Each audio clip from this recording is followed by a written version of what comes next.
I get a lot of questions about how optimization works, and so I just wanted to give a really quick example today. So here I've got a step file. I'm going to drag and drop it in there. I can add metadata if I want to do that. This is a boat, so I'm going to add that tag. I could also add attributes like part number or something like that if I wanted to. And then I can select an optimization preset. If I want to do that, I'm going to leave it the way that it is. And then I simply click create. And now this asset's going to upload in the background and process.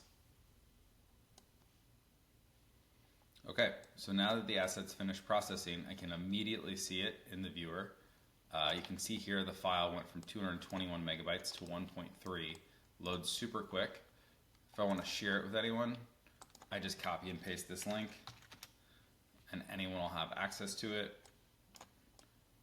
I can also invite them to join the platform and authenticate to view the asset. And now I can also download all of the optimized versions right here to use them in whatever program I want to. And then as a bonus, it's all viewable in augmented reality and WebXR. So super simple, just wanted to give a quick 1 minute-ish overview of how VNTANA is able to ingest your existing CAD files and make them accessible to anyone, anywhere.